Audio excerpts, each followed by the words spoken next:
नमस्कार साथियों, गौरव ज्ञान धारा में आप सभी का स्वागत है। आज इस सप्ताह की ये अंतिम क्लास है और राजस्थान की जो चित्रकलाएं अपन कक्षा 10 की किताब में से पढ़ रहे हैं उसका ये पार्ट 3 है। अभी इसका एक पार्ट और आएगा आप लोगों के लिए, वो सोमवार को आएगी क्लास। क्योंकि जो नए विद्यार्थी बीच में से क्लास देखते हैं उन्हें थोड़ा सा मैं क्लियर कर दूं कि अपनी जो भी क्लासेस यूट्यूब के माध्यम से आप लोगों के लिए आ रही है, पहली बात तो ये कि पूरे कोर्स ही आते हैं, कोई सैंपल क्लास नहीं है। ठीक है, सारे सारे जब एक क्लास आपको किसी बैच की देखने को मिल रही है तो पूरा कोर्स यहीं यूट्यूब पे देखने को मिलेगा। हमारे एप्लीकेशन पे एक भी क्लास आप खरीद नहीं सकते, टेस्ट सीरीज खरीद सकते हो, वो लागत मूल्य में है। तो ये जो नए बच्चे जुड़े हैं उनके लिए कि अपनी क्लासेस सोमवार से शुक्रवार रहती है, सप्ताह में 2 दिन आपको रिवीजन के लिए दिए जाते हैं। पूरे सप्ताह आपने जो पढ़ा है वो 2 दिन आप लोगों को रिवाइज करना होता है। ठीक है, फिर सोमवार से शुक्रवार फिर से आएगी, क्योंकि हर शनि और रविवार को कुछ बच्चों के कमेंट आ जाते हैं, सर आज क्लास क्यों नहीं आई। तो ये थोड़ा सा आप लोगों को ध्यान देने की आवश्यकता है। चलिए, आप लोगों के बढ़िया तरीके से क्लासेस चल रही है, अच्छे से याद हो रहा है, तो इसी याद करने की कड़ी को थोड़ा सा आगे बढ़ाते हैं। आज स्पेशली अपन जो पढ़ने वाले हैं वो अपन पढ़ेंगे भाई साहब मारवाड़। मारवाड़ स्कूल, मारवाड़ स्कूल क्या नहीं, तो मारवाड़ स्कूल स्पेशली देखो, यदि मारवाड़ रो नाम आवे तो मारवाड़ यानी कि जोधपुर ध्यान रखना। लेकिन जोधपुर के अलावा इम बीकानेर भी आए, इम बीकानेर भी आए, इम थर किशनगढ़ भी आए।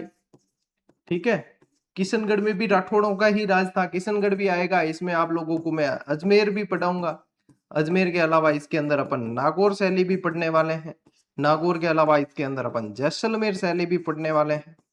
ठीक है, ये सारी सारी जो है अपन ये मारवाड़ स्कूल के अंतर्गत आज की इस क्लास में पढ़ने वाले हैं।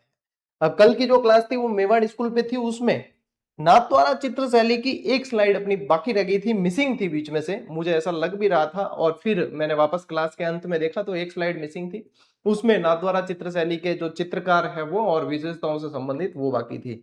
तो सबसे पहले उसको पढ़ते हैं, फिर अपन मारवाड़ चित्र शैली को शुरू करेंगे। देखो टापो जिको अपन नाथद्वारा चित्र शैली वाली स्लाइड में बाकी होनी मैटर बिम ध्यान ध्यान देना है कि देखो प्रमुख रंग कौन से, इसमें हरे और पीले रंग है। क्यों? क्योंकि देखो ज्यादातर देखो पीतांबर वस्त्र कया करें, कृष्ण भगवान पहनता जी को पीतांबर। पीतांबर यानी पीत है अंबर जिसके, पीले हैं अंबर यानी पीले हैं वस्त्र जिसके। ठीक है, मैं थान हिंदी नहीं पढ़ा रही हूँ, हिंदी पढ़ा तो पूरा एक एक विश्लेषण कर बता दे तो, क्योंकि थान ध्यान है रीट जी को हुई थी 2016 वाली। बिम मेरे 30 29 प्रश्न राइट था हिंदी में, सबसे ज्यादा जिस पोर्शन में मेरे सही थे वो हिंदी के अंदर सही थे। और मैंने बीच में कुछ क्लासेस दी भी थी स्टार्ट में, जब अपना चैनल बना उसके समय हिंदी की क्लासेस दी थी, आप लोग वो देख सकते हो। उसमें आपको वर्ण विचार वगैरह बहुत अच्छे से एकदम सही तरीके से और शॉर्टकट में याद हो जाएंगे, तो वो देख लेना। ठीक है, क्योंकि आगे आ रही है रीट, आप लोगों के काम आएगी। फिर देखो यहाँ पे ध्यान रखना है, पीले रंगों का अत्यधिक प्रयोग हुआ है और हरे, क्योंकि देखो पेड़ पत्तियां वगैरह ये दिखाई है तो हरे रंग है। मुख्य दृश्य क्या क्या है, केंद्र में श्रीनाथ जी की मुख्य आकृति है, केंद्र के अंदर चित्र से भी ध्यान रखो कि श्रीनाथ जी की मुख्य आकृति गाय है, गाय श्रीनाथ जी की तरफ देखती हुई। फिर बादल है, पुष्प वर्षा करते हुए भगवान है, और क्या दिख रहा है, केले के वृक्ष दिख रहे हैं, हरियाली दिख रही है। ठीक है, तो यही है, गायों का मनोरम दृश्य है, आसमान में देवताओं का अंकन है, पृष्ठभूमि में सघन घनी वनस्पति है, और कदली यानी केले के वृक्षों की प्रधानता है।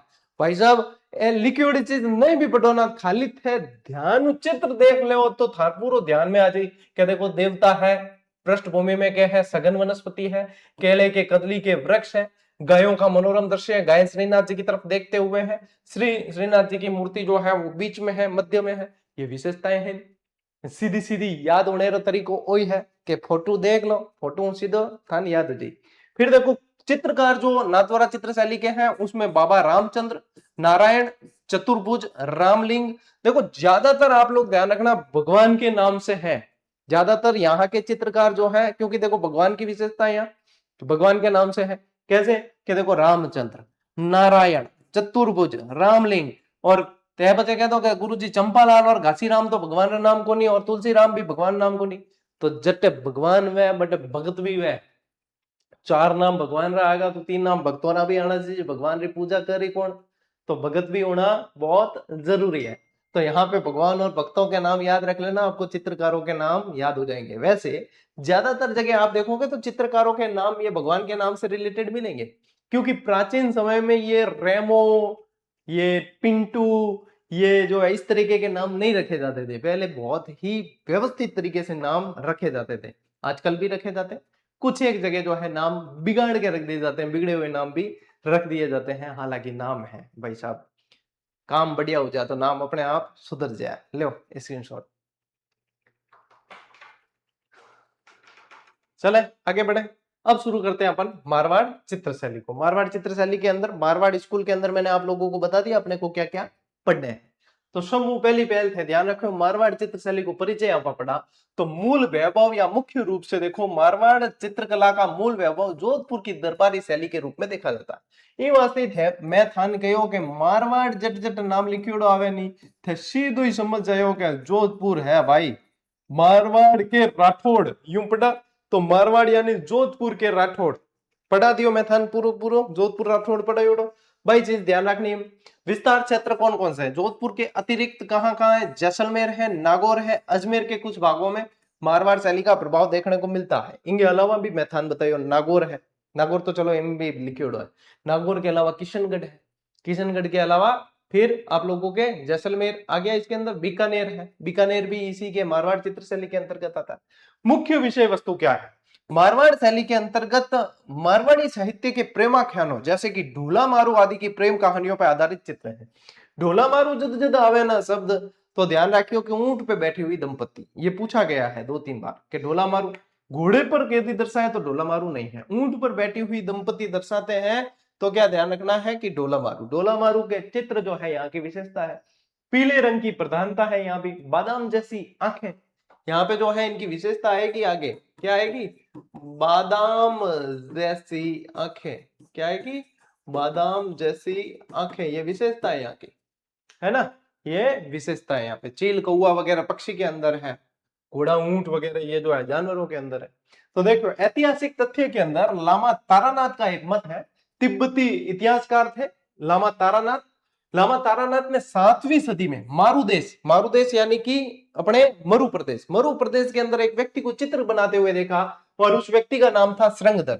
जब इस चित्रकला की पहली क्लास आई थी तब मैंने आपको परिचय में बताया था कि यहाँ के जो है पहला चित्रकार जो माना गया वो श्रृंगधर था, और वह मरु प्रदेश के राजा सील का दरबारी था। किसका था? राजा सील का दरबारी था। तो यहां लिख सकते हो आप, यदि यहां भी लिखना चाहो कि राजा सील के समय जिनका उल्लेख किसने किया है? उल्लेख किया है लामा तारानाथ ने। इस चित्रकार का नाम श्रृंगधर था, जिसने यक्ष शैली को जन्म दिया, यक्ष शैली के चित्र बनाए। यक्ष शैली के चित्र कैसे होते हैं? जब चीजें अपन इमेजिन करने लग जाए, अपने दिमाग में वो चीज जो पढ़ रहे हैं वो चीज देखने को मिल जाए तो ज्यादा और जल्दी याद होती है। तो यहीं पे आप यक्ष शैली देख सकते हो। लामा तारानाथ ने जिक्र किया है कि श्रृंगधर ने यक्ष शैली को जन्म दिया। अब क्यों भी तरीके एग्जामिनर पूछे ना भाई साहब, अपन लारे नहीं रहना है। और थान बताऊं, रीट मेंस रो रिजल्ट आयो, मैसेज में मार भरियोड़ा है मैसेज सारा सारा, गुरुजी मेरे सिलेक्शन हो, गुरुजी मेरे सिलेक्शन हो। मैं सिर्फ एक स्क्रीनशॉट घालियो टेलीग्राम में, इनके अलावा भी मेरे पास सारा सारा स्क्रीनशॉट आयोड़ा है। पर अपार क्या वो उद्देश्य कौन रहा? अपन कोर्स बेचनो को नहीं ना, तो यही वास्ते अपार उद्देश्य कौन रहा कि हर एक प्रत्येक जो है स्क्रीनशॉट बताओ। अभी बच्चा मैसेज करे, मेहमान कांग्रेचुलेशन कह दा और शुभकामनाएं दे दा, क्योंकि आपनो मतलब मकसद के हो कि आने घर सफलता पहुंचनी है। आपनो मकसद वो कौन हो कि आने घर सफलता पहुंचे, बिन अपन निमित्त बनान अपार पाछो जो है व्यापार सेट करा। हमारा काम है आप लोगों को सफलता तक ले जाना। यदि हमारा काम आपको यूज करके और फिर और वृद्धि करना होता तो ये चीजें करते। ये एक तरह से एक तरफ ठीक भी है कि जब यदि प्रचार होगा प्रसार होगा तभी जो है ये चीजें और लोगों तक पहुंचेगी और लोगों तक हित भी होगा। लेकिन ये चीजें तो अब तक पहुंच चुकी है, तो अब उसकी आवश्यकता पड़ती नहीं है। सभी को पता है, यदि कहीं कोई अपने जीजीडी चैनल के बारे में मेरे बारे में कुछ बोल भी देता है तो विद्यार्थी वहां मोर्चा खोल देते हैं। किस कारण होता है ये? क्योंकि उन्हें भावनाएं पता है कि सर कभी भी मिस गाइड का वीडियो नहीं बनाते। आज थे देखिए चारों तरफ यूआरओ रा वीडियो बने होड़ा, जब वैकेंसी रखी ठिकाना कौन, तो भी यूआरओ वीडियो बनाया। क्यों? क्योंकि एक प्राइम वैकेंसी है तो व्यूअरशिप अच्छी आवे। अपा क्लास देने ऊंचा कौन आ रहा है, भले 15-20 हजार 25 हजार लोग देख रहे हैं डेली, ठीक है, लाखों कौन देखे अबार, क्योंकि जो है सीजन नहीं है, पिक टाइम नहीं है। पर तो भी अपन वह वीडियो कम बनाने की कोशिश करा कि हाँ अपन लागी कि थोड़ा बहुत ज्यादा मिसगाइड हो रही है, बी टाइम बनावा। तो ये भावनाएं बच्चे जानते हैं, और इन्हीं भावनाओं के कारण हम ऐसे वीडियो बना नहीं पाते। स्टार्ट में मैं बनाता था प्रारंभ में, क्योंकि प्रारंभ में इन चीजों से इतना जो है धीरे धीरे हमें भी सीखने को मिला कि ये चीजें क्या ठीक है, इसमें से क्या ठीक नहीं है। स्टार्ट में अपन ने भी 1-2 साल काफी बनाए थे, लेकिन अब इन चीजों को इग्नोर करते हैं कि जो व्यवस्थित है, काम की चीज है, वही विद्यार्थियों तक पहुंचाई जाए। विद्यार्थी विश्वास करते हैं तो उस विश्वास पे खरा उतरा जाए। देखो, प्रारंभिक चित्रावशेष में देखें, मारवाड़ शैली के सबसे शुरुआती चित्रों के अवशेष प्रतिहार कालीन ग्रंथ ओग नियुक्ति वृत्ति, ओग नियुक्ति वृत्ति। अब ये ओग नियुक्ति वृत्ति जो है, इसके बारे में अपन पढ़ चुके हैं कि ये 1060 ईस्वी के अंदर मिले हैं। एक और था इसके साथ में, कौन सा था बेटा जी? 10 वैकल्पिक सूत्र। एक और कौन सा था? ओग नियुक्ति वृत्ति और 10 वैकल्पिक सूत्र। कौन सा था? 10 वैकल्पिक सूत्र। ये देखो प्रतिहार कालीन है, ये ध्यान रखना। और ये दोनों के दोनों कहां पड़े हैं? जैसलमेर के संग्रहालय के अंदर पड़े हैं। तो यहाँ पहली स्लाइड से रिलेटेड चीजें याद हो गई। क्या क्या याद रखने लायक चीजें हैं? मारवाड़ चित्रशैली इज इक्वल टू जोधपुर चित्रशैली। जोधपुर चित्रशैली या मारवाड़ चित्रशैली के अंतर्गत कौन कौन सी शैलियां आ गई, वो सारी बातें ध्यान रखनी है। फिर इसकी विशेषता यानी स्पेशली चित्र ढोलामारू या प्रेमाख्यान पे आधारित चित्र मिलेंगे, महेंद्र मूमल वगैरह मिलेंगे आपको, ढोलामारू मिलेंगे। तो प्रेमाख्यान पे आधारित जो चित्र देखने को मिले तो ज्यादातर आप लोगों को मारवाड़ चित्रशैली के अंदर मिलेंगे। इसके अलावा फिर लामा तारानाथ जो तिब्बती इतिहासकार है, उन्होंने श्रृंगधर का जिक्र किया, और श्रृंगधर राजाशील के समय थे जिन्होंने यक्ष शैली को जन्म दिया है। ये मुख्य बातें हैं जो आप लोगों को यहां से ध्यान रखनी थी। फिर ओग नियुक्ति वर्ती वाला तो अपन 2-3 दिन से पढ़ रहे हैं, स्क्रीनशॉट ले लो। फिर देखो, अब शासकों के समय जोधपुर शैली का विकास, क्या अलग अलग शासकों के समय अलग अलग विकास। यदि अपन स्वर्ण काल की बात करें तो स्वर्ण काल के अंदर 2 शासक याद रखने हैं। पहले नंबर पे ध्यान रखना आपको राव मालदेव, और दूसरे नंबर पे ध्यान रखना है राजा जसवंत सिंह। ठीक है, ऑब्लिक में ध्यान रखना, यदि स्पेशल जोर देके पूछा जाए तो मालदेव को आप सही करके आ सकते हैं। ठीक है, लेकिन दोनों ऑब्लिक में ध्यान रखना है आपको स्वर्ण काल की यदि बात करते हैं। अब अलग अलग जो है इनके समय में अलग अलग शासकों के समय पड़ते हैं। जैसे राव मालदेव का काल, मारवाड़ में कला एवं संस्कृति को नवीन परिवेश देने के लिए राव मालदेव को जाना जाता था। राव मालदेव एक बहुत वीर पराक्रमी शासक हुए हैं, हस्मत वाला शासक जिन्हें कहा जाता था, जिनके मतलब नाम से अफगान वगैरह बहुत डरते थे। आप लोगों ने अपने जोधपुर के शासक पढ़े जब, बहुत अच्छी तरीके से इन्हें पढ़ा है। फारसी इतिहासकारों ने बहुत तारीफ की है इनकी। देखो, प्रमुख उदाहरण इनके समय देखें तो चोखेलाव महल और उत्तराध्ययन सूत्र। क्या ध्यान रखोगे? चोखेलाव महल और उत्तराध्ययन शिष्य सूत्र जो है, चोखेलाव महल के भित्ति चित्र तथा चित्रित उत्तराध्ययन सूत्र इनके समय विशेष रूप से ध्यान रखना है। और क्या ध्यान रखेंगे? सन 1610 में लिखित एवं चित्रित भागवत में मेवाड़ एवं मारवाड़ दोनों की विशेषताएं मिलती है। ये अलग रूप से ध्यान रखना है, ये अलग ध्यान रखना है। विशेष नोट है कि सन 1610 में, क्या ध्यान रखोगे? सन 1610 में लिखित और चित्रित भागवत में मेवाड़ और मारवाड़ दोनों की विशेषताएं देखने को मिलती है। फिर इसके अलावा ध्यान रखेंगे अपन रागमाला चित्रावली। ये टाइम पीरियड ध्यान रखना 1623। ये क्रम से पूछे जा रहे हैं आजकल, चित्र चित्र क्रम से पूछे जा रहे हैं। जैसे कि लास्ट क्लास में पारिजात अवतरण अपन ने पढ़ा है ना, ढोलामारू चित्र का टाइम पीरियड पढ़ा है। और यहाँ पे अपन जो है क्या ध्यान रखेंगे? रागमाला चित्रावली। क्या ध्यान रखोगे? रागमाला चित्रावली वीर जी द्वारा रचित है ये 1623 के अंदर। कलाकार कौन है? वीर जी द्वारा पाली में चित्रित है। यहां भी पूछ सके कट चित्रित है, तो वीर जी द्वारा पाली के अंदर चित्रित है ये। और पाली के प्रसिद्ध वीर पुरुष विठल दास चंपावत के लिए है। किसके लिए? विठल दास चंपावत के लिए ये चित्रित की गई है। ये यहाँ पे जो है आप देख सकते हो, वीर जी चित्र बना रहे हैं। विशेषता क्या रही? लघु चित्रों में छोटे आकार की इकरी वसली पर निर्मित ये चित्र शुद्ध राजस्थानी शैली में अंकित है। ठीक है, शुद्ध राजस्थानी शैली के अंदर अंकित है। रागमाला चित्रावली किसके द्वारा है? वीर जी द्वारा है। 1623 के अंदर है, पाली में चित्रित किया गया। मोस्ट इंपोर्टेंट फैक्ट है, और यही चीजें क्रम से आप लोगों को पूछी जाएगी, याद रखनी पड़ी बेटा जी। याद कौन रखना तो सिलेक्शन क्या हो। ठीक है, और याद रखने सब बेस्ट तरीको थान दे दियो है। अपा हमेशा इनोवेशन करिया, और इम ओ सब खतरनाक इनोवेशन है जो यूट्यूब माते पूरी पूरी क्लास अटी चल रही है। ठीक है, चूकनो नहीं है भाई, बार बार कहना मतलब है थे चूक जो मत, बस ले स्क्रीनशॉट।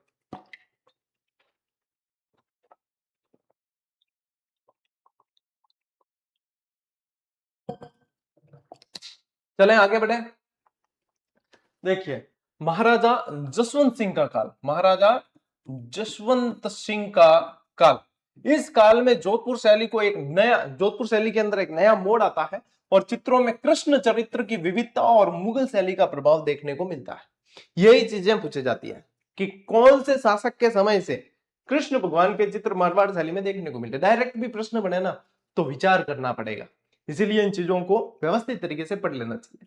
मुगल शैली का प्रभाव भी इनके समय देखने को मिला और क्या कृष्ण भगवान के चित्र भी यहां से देखने को मिलते हैं। स्पेशली ध्यान रखेंगे महाराजा जसवंत सिंह के समय, महाराजा अजीत सिंह के समय देखें तो इस काल में मारवाड़ शैली के सबसे अधिक सुंदर और प्राणवान चित्र बने, यानी कि ऐसा प्रतीत होता है कि जैसे चित्र जीवंत है, चित्र अभी बोल उठेंगे ऐसा। इनको क्या कह सकते हैं अपन, और क्या कह सकते हैं, जीवंत चित्र। क्या कह सकते हैं, जीवंत चित्र इनके समय देखने को मिले। मुख्य विषय सामंती संस्कृति का सजीव चित्रण देखने को मिलता है। देखो राजा बैठा है, राजा के आसपास कौन बैठे हैं, सामंत बैठे हैं, दरबार लगा हुआ है। ऐसे चित्र किसके समय देखने को मिले हैं, तो आप कहेंगे कि अजीत सिंह जी के समय देखने को मिले। सामंती संस्कृति का चित्रण किसके समय हुआ है, अजीत सिंह जी के समय हुआ है। ठीक है, फिर आओ आगे, राजा अभय सिंह जी का काल। इसमें देखो डालचंद ने इस काल में विशेष ख्याति प्राप्त की। ये चित्रकारों के नाम याद रखते चलना। प्रसिद्ध चित्र कौन से बने, महाराजा अभय सिंह का नृत्य देखते हुए चित्र 1725 के अंदर। महाराजा अभय सिंह बैठे हैं, नृत्य देख रहे हैं, भाई साहब वाह क्या माहौल होगा उस समय है। शीशे से शीशा टकराए, इस तरीके के गीत तो नहीं चलते होंगे, लेकिन उस समय भाई साहब क्या चलता होगा। कभी अपने को मौका मिले वो वाला जीवन जीने का उस समय, तो पता चलेगा भाई। एक वो आता है ना, फ्लैशबैक में जाते हैं, वो क्या बोलते हैं उसको, टाइम मशीन बोलते हैं, क्या बोलते हैं। तो ऐसा कभी अवसर मिले तो अपन भी जाके देखें राजा महाराजाओं के काल में कैसे कैसा नजारा होता होगा है। भले अपन तो दरबार बनान उबो कर दे तो भी अपन नजारा देख ही ला के हाँ भाई क्या क्या चल रहा है, थोड़ा सा जो पढ़ रहे हैं उसको देखने को मिल जाए। हालांकि इन चित्रों के माध्यम से अपन जो है जान भी पा रहे हैं कि हाँ इसी तरह का माहौल होता होगा। ठीक है, चित्रों की वर्तमान स्थिति देखिए, ये चित्र मेहरानगढ़ संग्रहालय जोधपुर, और आप लोगों को क्या ध्यान रखना है, ये है आप लोगों के जयपुर के संग्रहालय के अंदर भी सुरक्षित है। सिटी पैलेस जिसको बोलते हैं, यहाँ पे क्या लिखेंगे अपन, सिटी पैलेस के अंदर, सिटी पैलेस। ठीक है, जयपुर के सिटी पैलेस के अंदर भी ये संग्रहित है, ये चित्र वहां पे देखने को मिलेंगे। महाराजा मान सिंह, जब जोधपुर के महाराजा मान सिंह जी की बात आए तब आप ध्यान रखना मान सिंह जी के समय नाथ संप्रदाय का प्रभाव जोधपुर चित्र शैली पे देखने को मिला था। आयस नाथ देव इनके गुरु थे। कौन थे, आयस नाथ देव इनके गुरु थे, जिनसे इन्होंने शिक्षा प्राप्त करके नाथ संप्रदाय के अंदर ये दीक्षित हुए। क्या ध्यान रखोगे, गुरु का नाम, महाराजा मान सिंह जी के गुरु का नाम क्या था, आयस नाथ देव, आयस नाथ देव। ठीक है, इन्होंने मारवाड़ की चित्रकला के अंदर, किसने, मान सिंह जी ने मारवाड़ की चित्रकला को चरमोत्कर्ष पर पहुंचाया था। मुख्य और विशेष क्या था, चार संप्रदाय के अनुयायियों होने के कारण इन्होंने गानों से संबंधित असंख्य चित्र बनवाए थे, गीतों से संबंधित असंख्य चित्र बनवाए थे इन्होंने। और प्रमुख चित्रकार कौन थे, अमरदास भाटी, खुशनाथ, कैलाशनाथ, नारायण, राम सिंह भाटी, शिवदत्त, भूतनाथ भाटी वगैरह। भाटी जितने भी थे ना, दाना भाटी, भूतनाथ भाटी, ये सारे भाटी जितने चित्रकार ज्यादातर थे वो जोधपुर चित्रकला शैली के अंदर थे। वैसे ध्यान रखना ये मुख्य नाम जो दे रखे हैं, अमरदास भाटी, खुशनाथ, कैलाशनाथ, नारायण सिंह, नारायण, राम सिंह भाटी, शिवदत्त, ये इसके अलावा दाना भाटी, भूतनाथ भाटी, ये भी लिख लेना। विशेष नोट, चार संप्रदायों से निर्मित चित्रों के मारवाड़ की चित्रण की परंपरा को चरमोत्कर्ष पर देखा गया। और क्या ध्यान रखोगे, नाथ संप्रदाय, और क्या ध्यान रखोगे, नाथ संप्रदाय का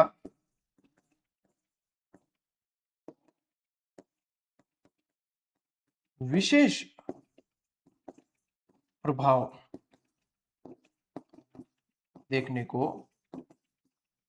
मिला।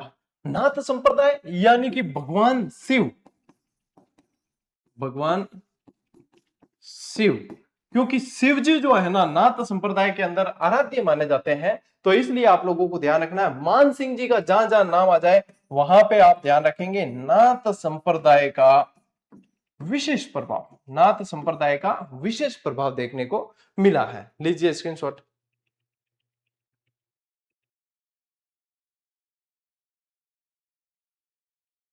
चलो भाई आगे बढ़ा। अब देखिए यहां पे प्रधान जो चित्र रहे हैं, प्रधान विषय रहे हैं, वो क्या क्या रहे हैं, ढोला मरवन रहे हैं, ठीक है, ढोला मारू, ये ढोला मारू का चित्र है। मूमल महेंद्र रहे हैं, रूपमती, बाज बहादुर, कल्याण रागिनी आदि प्रमुख रहे।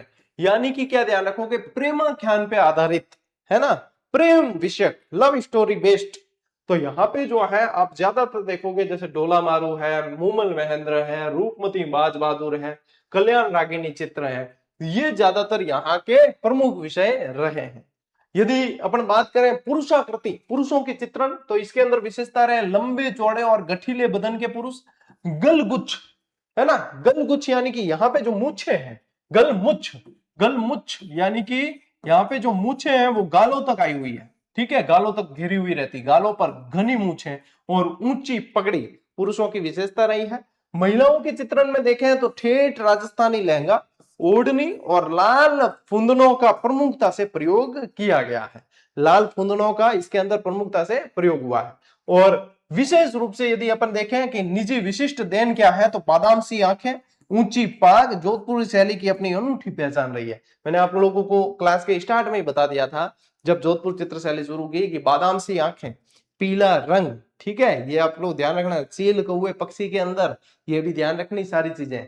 अब देखो रंग और प्राकृतिक तत्व, स्थानीय विशेषता के रूप में लाल और पीले रंग का प्रयोग, प्रकृति और पशु के रूप में देखेंगे तो मारवाड़ के मरुस्थलीय परिवेश का अनुकूलन यहाँ पे बताया गया है।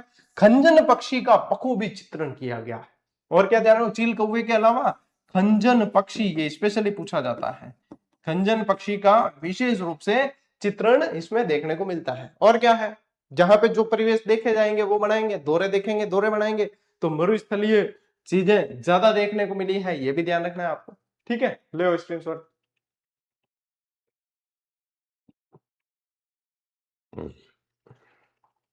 ठीक है, अब देखिए आते हैं अपन बीकानेर की चित्र शैली के ऊपर। अच्छा, बीकानेर के चित्रकार है ना, ये उस्ताद होते थे भाई साहब, यहाँ के चित्रकार क्या होते थे, उस्ताद होते। उस्ताद और कहने का मतलब क्या है, ए उस्ताद। हाँ, अन ध्यान है कि बाद में यदि कोई चित्र देगी अपन तो ध्यान क्या पड़ी कि वो चित्र फलानियों बनायो, वो चित्र ढिकनियों बनायो, तो एक क्या करता, विथ डेट सिग्नेचर कर देता है ना, नीचे जो साइन करने की परंपरा चलती है आज भी। आप देखो आधुनिक चित्रकार जितने अपनी छाप छोड़ते, साइन करते, तो ये भी क्या करते थे, बीकानेर के चित्रकार साइन करते, सिग्नेचर करते थे, और ये उस्ताद कहलाते थे। क्या कहलाते थे, उस्ताद कहलाते थे। क्या ध्यान रखोगे, ये हस्ताक्षर करते थे, हस्ताक्षर सहित चित्र, ये हस्ताक्षर करते थे। ठीक है, देखो बीकानेर चित्र शैली का प्रादुर्भाव और इतिहास देखे, समय काल, इस शैली का प्रादुर्भाव 16वीं सदी के अंत में माना जाता है। कब माना जाता है, 16वीं सदी के अंत में माना जाता है। प्रारंभिक चित्र राव राय सिंह के समय चित्रित भागवत पुराण में इस शैली के शुरुआती चित्र मिलते हैं। कब मिलते हैं, भागवत पुराण जो राय सिंह जी के समय लिखी गई है उसके अंदर मिलते हैं। और क्या ध्यान रखेंगे अपन कि मुगल कलाकारों का आगमन, बीकानेर नरेश राय सिंह मुगल कलाकारों की दक्षता से प्रभावित होकर कुछ कलाकारों को अपने साथ ले आए। क्योंकि राय सिंह, आप देखो राय सिंह, मान सिंह, ये जो है स्पेशली जसवंत सिंह वगैरह मुगलों से बहुत प्रभावित रहे, इनके विभिन्न अभियानों पे गए हैं। तुम क्या है वहां पे जो चीजें देखते हैं कि मुगल चित्रकार इस तरीके से बनाते हैं, जो बढ़िया पेंटर हो तो बिन लिया था हाथे, तो ये जो है मुगल चित्रकारों को अपने साथ ले आए थे। मुगल चित्रकार देखो इनके समय में बैठ के चित्रकारी कर रहे हैं। तो प्रमुख प्रारंभिक कलाकार के अंदर उस्ताद अली रजा, उस्ताद हामिदुद्दीन रुकनुद्दीन, और ये जो है जिनकी कलाकृतियों से बीकानेर शैली का उद्भव हुआ है, कौन, उस्ताद अली रजा, उस्ताद हामिद रुकनुद्दीन, ये प्रमुख चित्रकार रहे हैं। तो ये मुगलों का प्रभाव इस चित्र शैली पे आपको देखने को मिलेगा। ठीक है, और चित्रकार उस्ताद लगाते थे। ठीक, लीजिए स्क्रीनशॉट। चलो, अब देखो शासकों के समय, इसमें भी देखें अपन कि चरमोत्कर्ष किस किस के समय। यदि बीकानेर के स्वर्ण काल की बात करें तो अनूप सिंह के समय, राव अनूप सिंह के समय बीकानेर की चित्र शैली का स्वर्ण काल माना जाता है। ठीक है, देखो टावरो, महाराजा अनूप सिंह का काल, इस काल में बीकानेर शैली का विशुद्ध रूप दिखाई देता है, और यह शैली अपने चरमोत्कर्ष पे थी। यानी कि क्या ध्यान रखोगे, ये इस चित्रकला शैली का स्वर्ण काल है। अनूप सिंह कला प्रिय शासक रहे हैं, अनूप सिंह कला प्रिय रहे। अनूप सिंह के काल के प्रमुख चित्रकार कौन कौन थे, तो इनके समय रामलाल, अली रजा और हसन, ये पूछे जाते हैं एग्जाम में सीधे सीधे, है ना, ये सीधे सीधे पूछे जाते हैं। अभी जैसे कि एक बूंदी का चित्रकार लास्ट फर्स्ट ग्रेड वाले एग्जाम में पूछा है, जिसमें दे रखा सिर्फ किशन मिलान करना था, ऐसे लाडली दास किशनगढ़ के अंदर, और जो है ये हसन बूंदी के अंदर, ये दो भी आ जाते तो मिलान हो जाता, एक भी आता ना हसन वाला भी आ जाता मिलान हो जाता। तो ये अपने दे रखी है, अपने जो फर्स्ट ग्रेड की किताबें थी वॉल्यूम इसमें से 31 मई वाले में 20 सवाल राजस्थान जीके के, उसमें से 18 कवर हुए, और 3 जून वाले में से 20 में से 17 कवर हुए। छोटी छोटी पुस्तकें दी थी। तो क्या है कि जो चीजें सारगर्भित मैटर में होती है ना, वो जितनी असरदार होती है, वो बहुत ज्यादा लंबी चौड़ी चीजें दे रखी होती है, वो असरदार नहीं होती इतनी, क्योंकि सारगर्भित चीजें बार बार रिवीजन कर सकते हैं, बार बार और बार बार रिवीजन। जब आपको 20 में से 18 सवाल मिल रहे, 90% मिले सिलेक्शन के लिए, आखिर कितने चाहिए आपको। और सेम चीज राजस्थान जीके छोड़ो, जो चीज बाकी दी है, जैसे इंडियन हिस्ट्री दी है, पॉलिटी दी है, उनमें भी कवर हो रही है। ए तो भाई साहब यूं है कि मेहनत करानी तो रिजल्ट आए, तो मैं थाने भी वही कहूं कि मेहनत दम लगा के करना, रिजल्ट आएगा आपके पक्ष में। ठीक है, देखो चित्रण के आधार, उस्ता परिवार ने हिंदू कथाओं, संस्कृत, हिंदी और राजस्थानी काव्यों को आधार बनाकर सैकड़ों चित्र बनाए। यानी कि देखो रामायण के चित्र मिलेंगे, भागवत पुराण के चित्र मिलेंगे, मेघदूत जो कालिदास की रचना, उस पे चित्र मिलेंगे, बिहारी सतसई के चित्र मिलते हैं यहाँ पे, है ना। और क्या ध्यान रखो कि 18वीं सदी का बदलाव इसमें क्या आया, इस समय ठेठ राजस्थानी शैली में चित्र बने हैं जिनकी रंगत बिल्कुल अलग और अनूठी थी। ठीक है, ठेठ राजस्थानी मतलब है कि शुद्ध रूप से राजस्थानी प्रभाव देखने को मिलता है। अब कहा ठेठ पहुंच गो, ठेठ यानी कि ठेठ चरमोत्कर्ष मान सको थे, ठीक है, चरम मान सको, लो स्क्रीनशॉट। और ये सारी चीजें आपके आरबीएससी के अंदर लाइन टू लाइन लिखी हुई है, ठीक है, उसी को अपन पढ़ रहे हैं। देखिए अब बीकानेर शैली के अंदर शैलीगत विशेषताएं और प्रभाव और देखते हैं कि नारी चित्रण की क्या विशेषता है। मुगल स्कूल के मिश्रित प्रभाव के कारण एक हरी तनवंगी यानी दुबली पतली नारी, कोमल ललनाओं यानी स्त्रियों का अंकन इस तरीके से किया, कोमल ललनाएं यानी कि जो है कोमलांगी कह सकते हैं अपन, है ना। तनवंगी दुबली पतली सी बताई, ऐसे बहुत हष्ट पुष्ट नहीं है। रंगों का प्रयोग कैसा है, नीले, हरे, लाल, बैंगनी, जामुनी और स्लेटी रंगों का प्रचुर प्रयोग मिलता है। पगड़ियां कैसी है, मुगलों का प्रभाव रहा है इस शैली पे, तो देखो शाहजहां और औरंगजेब शैली की पगड़ियों के साथ ऊंची मारवाड़ी पगड़ियां चित्रित है। ठीक है, शाहजहानी शैली की पगड़ियां हैं, औरंगजेब शैली की पगड़ियां हैं, और ऊंची मारवाड़ी पाग भी देखने को मिलती है। मुख्य तत्व या पशु पक्षी देखें तो ऊंट, हिरण, बीकानेरी रहन सहन और राजपूत संस्कृति की गहरी छाप दिखाई देती है। ठीक है, ऊंट और हिरण के चित्र देखते हैं। और विशिष्ट चित्रण क्या है, बरसते बादलों में सारस मिथुनों यानी कि सारस जोड़ों की नयनाभिराम आकृतियां देखने को मिलती है। सारस के जोड़े थे तो मतलब स्लाइड में चित्र चित्र भी ध्यान नहीं देख लिया ना, तो था याद हो जाए, ऊपर लो नाम ध्यान देख लियो, चित्र ध्यान देख लियो कि क्या दिखे, कि सारस जोड़ा दिखे है, ऊंट दिखे, हिरण दिखे है, और ये दिख रही है शाहजहां पकड़ी, औरंगजेब पकड़ी, बस। और क्या है, दक्षिण शैली का प्रभाव भी पड़ा है। यहाँ के फव्वारों और दरबार के दृश्यों का जो चित्रण है वो दक्षिण चित्र शैली का स्पष्ट प्रभाव दिखाता है, क्यों फव्वारे वगैरह स्पेशली जो उस समय होते थे तो दक्षिण के अंदर होते थे। दक्षिण के अभियान पे राय सिंह जी भी गए थे, तो वहां से ये चीज देख के आ गए, तो जहां से जो चीज देख के आए वही चीज बनवा दी। चित्रकारों को साथ में लेके जाते थे, चित्रकार भी देखते, और चित्रकार देखते तो उसके अनुरूप बना देते थे। ले स्क्रीनशॉट। चलो आगे बढ़ते हैं, अब आते हैं अपन किशनगढ़ चित्र शैली। देखो किशनगढ़ चित्र शैली पे भी वल्लभ संप्रदाय का प्रभाव देखने को मिलता है। जैसे नाथद्वारा चित्र शैली पे वल्लभ संप्रदाय का प्रभाव देखने को पड़ता है, मिलता है, वैसे ही इसमें भी देखने को मिलता है। तो देखो ऐतिहासिक पृष्ठभूमि क्या है, किशन सिंह ने सन 1609 में किशनगढ़ राज्य की नींव डाली थी, और यहाँ पे जो है राज परिवार पर वल्लभ संप्रदाय का प्रभाव था, इसी कारण चित्रकला पे भी वल्लभ संप्रदाय का प्रभाव देखने को मिलता है। मुख्य विषय क्या रहे हैं, वल्लभ संप्रदाय के प्रभाव के कारण राधा कृष्ण की लीलाओं का साकार रूप और बहुलता से देखने को मिलता है। स्वर्ण युग किसके समय रहा है, राजा सावंत सिंह का काल जो है वो स्वर्ण युग रहा है, जिनका नाम बाद में बदल के क्या हो गया था, नागरीदास हो गया था। तो स्वर्ण युग राजा सावंत सिंह का काल रहा है 1648 से 1748 से 1764। किशनगढ़ शैली की दृष्टि से यह स्वर्ण युग माना जाता है, और राजा सावंत सिंह नागरीदास के उपनाम से जाने जाते थे, इन्हें नागरीदास के नाम से जाना गया है। ठीक है, ध्यान रखना, सावंत सिंह को नागरीदास के नाम से जाना गया। सावंत सिंह के काव्य प्रेम, गायन, बनी ठनी के संगीत प्रेम और चित्रकार मोरध्वज निहाल चंद, यहाँ का प्रमुख चित्रकार कौन रहा, मोरध्वज निहाल चंद के चित्रांकन ने इस शैली को सर्वोच्च शिखर पर पहुंचाया। बनी ठनी एक गुजरी महिला थी जिसके नाक में बेसरी आभूषण है, ये अक्सर पूछा जाता है कि इनके नाक में जो है, अब जैसे इस चित्र में बताया नहीं, वैसे इसमें जो है वेसरी आभूषण आता है, नाक का आभूषण जिसको बोलते हैं वेसरी, ये इनके पहना हुआ दर्शाया गया है। ठीक है, तो ये सावंत सिंह की प्रेमिका थी, इसलिए इनका चित्रण बहुत देखने को मिलता है। बनाया किसने, मोरध्वज निहाल चंद ने। लेकिन इसे राजस्थान की मोनालिसा कहा है किसने? एरिक डिक्सन और फैयाज अली ने जो है इन्हें राजस्थान की मोनालिसा कहा है। ठीक है, ये ध्यान रखना, मोनालिसा के जैसा चित्रण है। मोनालिसा का चित्र किसने बनाया था? लियोनार्डो दा विंसी ने बनाया था, और वो अपनी रहस्यमय मुस्कान के लिए जाना जाता है। लो स्क्रीनशॉट लो, आगे बढ़ना। देखिए बनी ठनी यानी कि राधा का रूप बताया इनके अंदर। विशेष पहचान क्या है? बनी ठनी अर्थात राधा के रूप सौंदर्य का चित्रांकन इस शैली का मुख्य आकर्षण रहा है। भारत की मोनालिसा इन्हें कहा जाता है। एरिक डिक्सन ने बनी ठनी के चित्र को भारत की मोनालिसा का दर्जा दिया। डाक टिकट भी जारी हो चुका है इनके ऊपर, और 1973 में बनी ठनी पर डाक टिकट जारी किया जा चुका है। यदि इंटरनेट पे आप सिर्फ राजस्थान की चित्रकला लिख के सर्च करोगे इमेज, तो आपको बनी ठनी के बहुत सारे चित्र देखने को मिलेंगे। बनी ठनी, ढोला मारू, ये चित्र ज्यादा देखने को आपको मिलेंगे, यानी कि सबसे ज्यादा चित्र बनी ठनी का ही देखने को मिलेगा।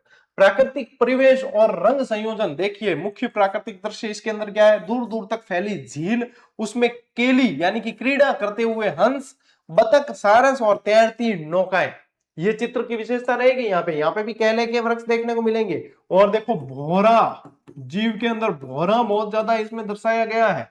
ठीक है, दूर दूर तक फैली झीलें हैं, हंस, बतख, सारस, नौकाएं हैं, केले के गाछ यानी कि वृक्ष बहुत सारे, और रंग बिरंगे उपवन इसकी विशेषता रही है स्पेशली। और आप लोग देखोगे तो चांदनी रात में राधा कृष्ण की केली क्रीड़ा, ये यहाँ पे ये चित्र देखने को मिल रहा है। तथा प्रातःकालीन और संध्याकालीन बादलों का सिंदूरी चित्रण, ये देखो सिंदूरी का बादल देख रहे हैं आप, प्रातःकालीन ये सिंदूरी है, ये संध्याकालीन सिंदूरी बादल है, यानी कि सनराइज एंड सनसेट दोनों ही चित्र देखने को मिलता है। आधुनिक समय में आप आ गया था सनराइज और सनसेट गया था।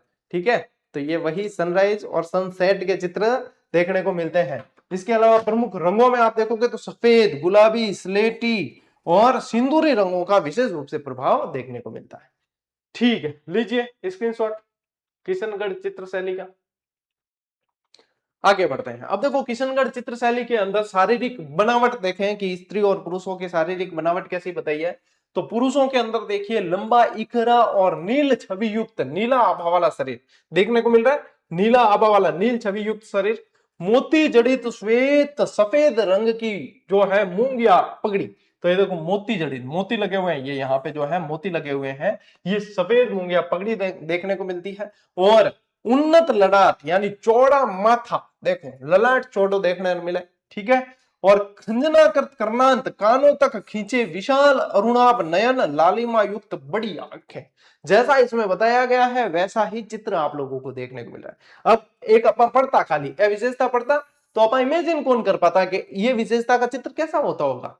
तो ये विशेषता पढ़ी और आप चित्र देख रहे हो, अच्छा ये विशेषता इस चित्र की है, और बिल्कुल एक्यूरेट जो है इसका यहाँ पे बनाया गया है। नारी आकृति में देखो तनवंगी यानी दुबली पतली लंबी और गौर वर्ण गोरी, गौर वर्ण यानी कि गोरी है भाई, है नील कलर को नहीं, गोरी है एकदम। नुकीली चिबुक, चिबुक इनका ठुड्डी ने, ठोड़ी, चिबुक किसको कहते हैं? ठुड्डी, ठोड़ी को बोलते हैं। सुराहीदार गर्दन यानी लंबी गर्दन, सुराही की गर्दन कैसी होती है? लंबी। यहाँ पे भी देखो महिला की गर्दन कैसी है? लंबी है। ये चिबुक है, ये चिबुक, चिबुक यानी ठोड़ी ये। ठीक है, पतली कमर, अब ये कमर कौन दिखे फोटो में, क्योंकि फोटो लियो अब पोर्ट्रेट ऊपर ऊपर। ठीक है, और लंबी कमल पंखुड़ी सी आंखें, ये आंखें जो है ये कमल पंखुड़ी सी आंखें हैं। मैं तो इन चित्रकारों की जो चित्र देखता हूं ना, तब लगता है कि इनके अंदर कितनी परफेक्शन थी, कितने जबरदस्त तरीके से ये चित्रकारी करते थे कि आज अपन सोच नहीं सकते, वो उस समय चित्र बना देते थे। इस शैली में नारी पुरुष दोनों की आकृतियां लंबी, कोमल, भावपूर्ण और अलौकिक सौंदर्य से युक्त दिखाई देती है। तो आ चीजा ध्यान रखनी है ना। ले स्क्रीनशॉट। क्या पढ़ रही है आप? किशनगढ़ चित्रकला शैली।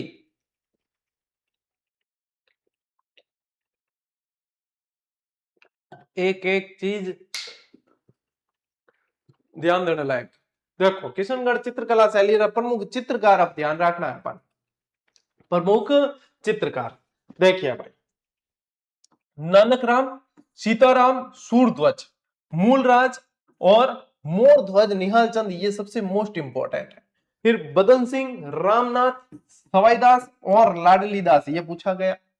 लाडली दास फर्स्ट ग्रेड के अंदर पूछा गया आपको यही प्रश्न, है ना। और आने वाले समय में ये और दूसरे दूसरे में से किसी में भी पूछ सकते हैं आपको। सूरध्वज पूछ सकते हैं, मोरध्वज तो पता है, सूरध्वज पूछ सकते हैं या मूलराज पूछ सकते हैं। ठीक है, ले स्क्रीनशॉट। अच्छा, मैंने नाथद्वारा चित्रकला शैली स्टार्ट में बता दिया क्या आपको? ये कमला और इलायची तो मैंने आप लोगों को स्पेशली बताया ही नहीं, ये पुरुष चित्रकार तो बताए। कमला और इलायची स्पेशल ध्यान रखना कि देखो नाथद्वारा की चाय बहुत फेमस है, जो बनाती कमला है इलायची डाल के, ऐसे याद रखना। महिला चित्रकार स्पेशली पूछते हैं तो नाथद्वारा चित्रकला शैली के याद रखने का तरीका है कि महिला चित्रकार के कमला है जो नाथद्वारा में इलायची गाल चाय बहुत बढ़िया बनता है। ठीक है, इस तरीके को याद रख ले।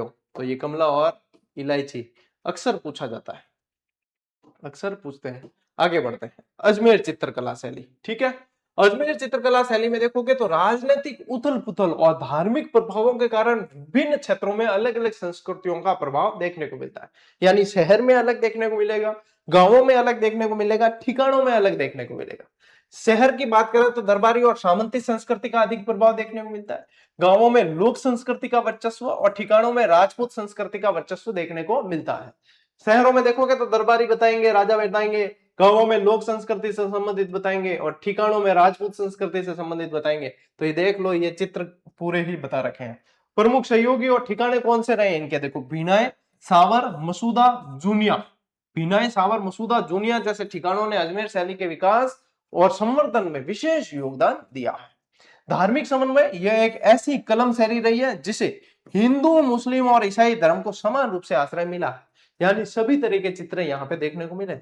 हिंदू, मुस्लिम, सिख, ईसाई कहते हैं ना, वह सभी तरह के चित्र। सिख नहीं थे यहाँ पे क्योंकि उस समय प्रभाव नहीं था, बाकी ये जो है सारे देखने को मिल जाते हैं। प्रसिद्ध व्यक्ति चित्रण कि जूनिया के चित्रकार चांद द्वारा अंकित राजा पाबू जी का चित्र सन 1698 का व्यक्ति चित्र इस शैली का प्रमुख उदाहरण रहा है। राजा पाबू जी का चित्र, और भाई साहब ध्यान रखना ये राजा पाबू जी का चित्र और ये सारे क्रम अनुसार पूछे हुए हैं। और उस समय जब ये प्रश्न बना था भाई इतना चर्चा में रहा, अरे ये प्रश्न कहां से आया, अरे भाई साहब इस तरीके से पूछने लग गए, वो पूछने लगे। और ये प्रश्न तो बना तो अभी 4 महीने पहले था, अपन ने आरबीएससी की किताब में दो साल पहले दे रखा था कि ये रहे आपके चित्र। देखो मेहनत करियोड़ी कभी भी व्यर्थ नहीं जावे, ए वास्ते ध्यान प्रॉपर दियो। प्रश्न था रेटू मणी, सीधी सट बात है। राजा बाबूजी को चित्र सन ध्यान रखियो 1698 में है, जूनिया के चित्रकार चांद द्वारा बनाया गया है। किसने बनाया? जूनिया के चित्रकार चांद द्वारा अंकित है। ये भी पूछते हैं, ले स्क्रीनशॉट। कभी भी पढ़ाई को हल्के में मत रहना, ये पढ़ाई ही आप लोगों को आगे लेकर जाएगी। मेहनत करते रहो, फल जरूर मिलेगा, देर से ही सही लेकिन मिलेगा जरूर। अजमेर चित्र शैली के अंदर और देखते हैं, अजमेर शैली के प्रमुख चित्रकार ठिकानों के अनुसार तो जूनिया का तो चांद फेमस था, सावर का तैयब, नांद के राम सिंह भाटी, खरवा के जालजी और नारायण भाटी, मसूदा के माधोजी एवं राम, अजमेर के अल्लाह बख्श, उष्णा और साहिबा। साहिबा स्त्री चित्रकार थी, विशेष उल्लेखनीय है यहाँ पे। क्या क्या ध्यान रखोगे, ये देखो जूनिया का चांद, ये सावर के तैयब, ये नांद के अपने राम सिंह भाटी, खरवा के जालजी और नारायण भाटी, मसूदा के माधो जी और राम जी, अजमेर में अल्लाह बख्श, उष्णा और साहिबा। चित्रों भी याद रह जाए, यूं भी याद रह जाए। आने वाले समय में आप लोगों को यह मिलान वाला प्रश्न देखने को मिल सकता है। अजमेर के विभिन्न ठिकानों के अलग अलग चित्रकार, ठीक है, विभिन्न ठिकानों के अलग अलग चित्रकार भी देखने को मिल सकते हैं। आते हैं अपन नागौर शैली के अंदर।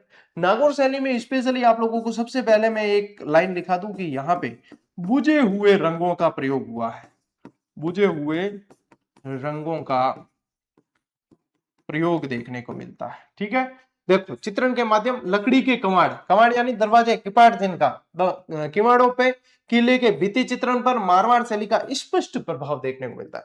ये देखो किवाड़ों पे चित्र बने हुए होते हैं ना, लकड़ी के किवाड़ होते हैं, ये किवाड़ बने हुए, इस पे चित्र देखने को मिलता है। किले के अंदर जो है भित्ति चित्र बने हुए होते हैं, उन पे देखने को मिलता है।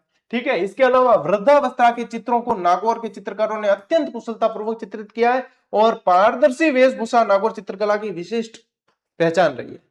क्या वृद्धावस्था के चित्र बहुत इन्होंने बनाए हैं, और पारदर्शी वेशभूषा, यहाँ पे देखते हो पारदर्शी वेशभूषा के चित्र भी यहाँ की विशिष्ट पहचान रही है। और क्या ध्यान रखोगे, बुझे हुए रंगों का प्रयोग नागौर उपशैली के अंदर। लो स्क्रीनशॉट।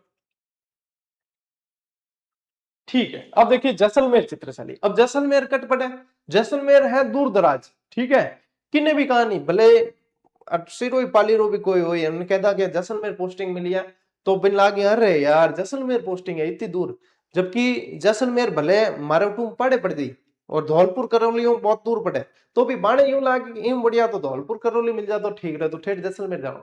तो जैसलमेर यानी कि दुर्गम कह सकते हैं, इसलिए लगता है लोगों को कि दुर्गम है, रेत धोरे वगैरह ज्यादा है ना, लेकिन घूमने जाना आजकल जैसलमेर ही पसंद करते हैं।